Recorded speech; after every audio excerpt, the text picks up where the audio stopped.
let's do the ear. If you could think about a box,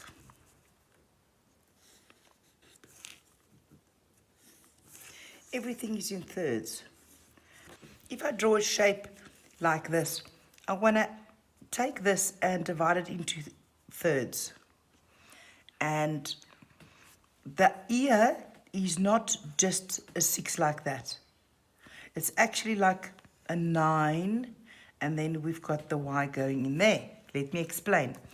So it will, the ear sits on an angle. Using this grid, this will go up. It will touch there because this area is attached to your face.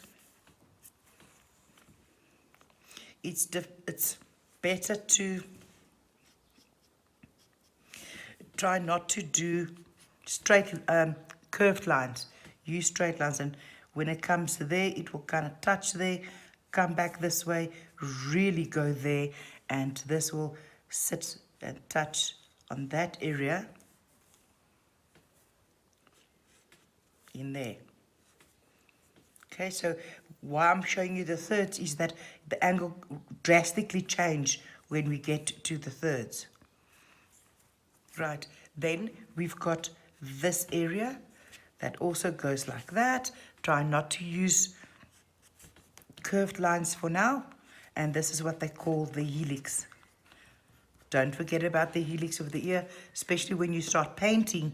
It's very easy to forget that area. Inside here, we have a Y line. So I'm going to bring this down. So that goes there, and you'll see that this goes there, there. There's your Y.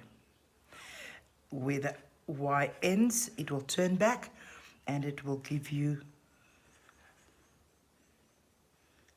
that shape there. Let me just fix this a bit. That Y should go over there. That goes like that.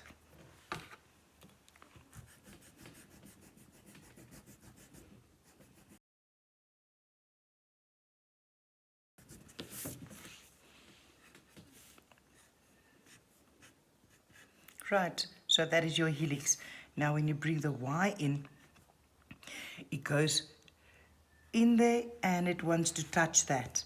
Brings this in, bring it in, make a curve, come down, up and there. That's what the ear looks like. The older a person becomes, the bigger the ear. It's something that never ever stops growing. I'm going to just use a little bit of tonal values to show you how this tonal values will make this pop so that you understand what I'm talking about, the Y inside the ear.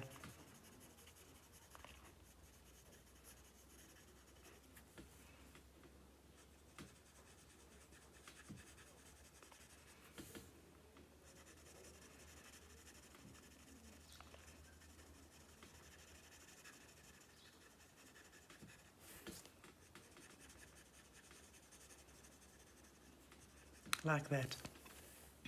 Now we go back and we darken this area because we need to push that back completely.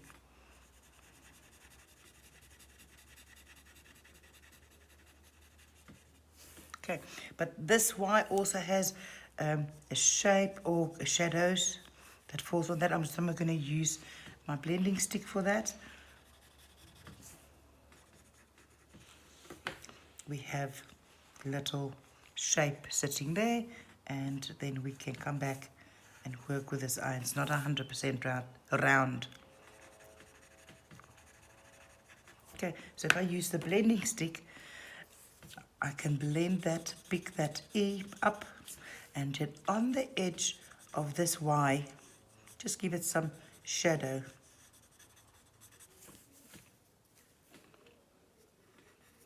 So that we work the lines away. And then I will work the very dark areas in there again. My pressure is a little bit harder. And the same goes for the helix of the ear. Just soften these areas out. Never forget to look at your subject matter, because that will give you the very nice guidelines of where the highlights fall and so forth.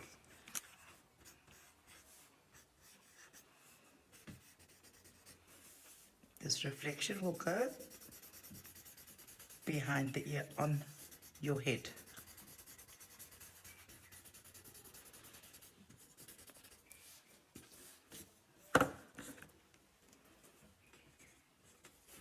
So that is the principles of the ear. The moment the ear turns and we don't have a side view, it is working basically the same. It's just that your shape becomes thinner. I'm not measuring, I'm just showing you what the principles is behind this. So this one, it's going to tilt a bit this way. So I'm going to start off same as what I did there. Go there, touch the top part of your shape, bring it a little bit square there, bring that down, and what is going to disappear is the helix. We'll see the helix from a different angle. From that angle, I want to have the bell of the ear turns in a little bit and go out. Right, now the helix was the second step. The helix will start there, it will turn and kind of disappear, because of the fact that it's on a different angle. We will still see the Y, but the Y again will be distorted.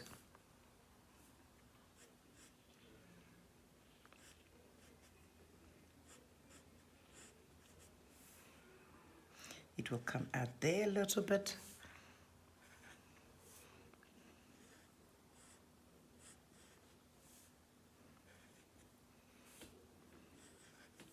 Okay, so let me put some shadow so you also get the same idea of what will happen when it's the proportion change, the angle.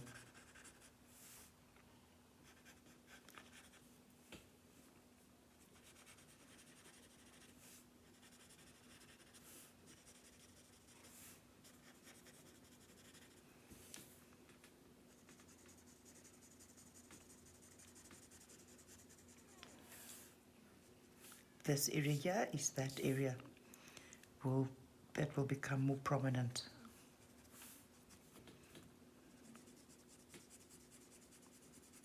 That's the head, where the hair goes.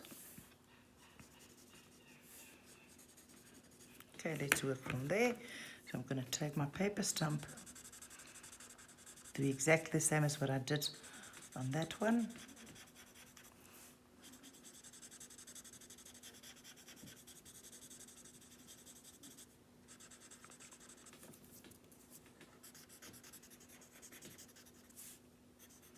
Do the dark areas first.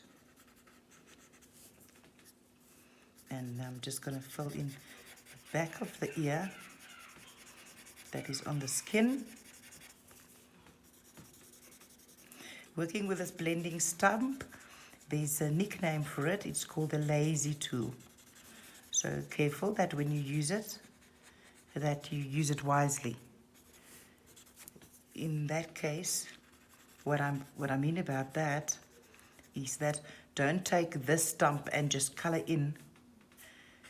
First give your subject matter, your drawing, some graphite to work with, and then you blend that out. Just to get to soft lines, I'm just going to soften that line with a blender. It works perfectly well.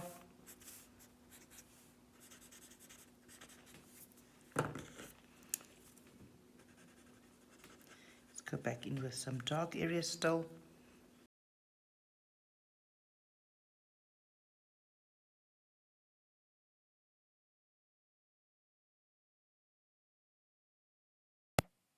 Use these principles to guide you And to help you understand everything about the ear,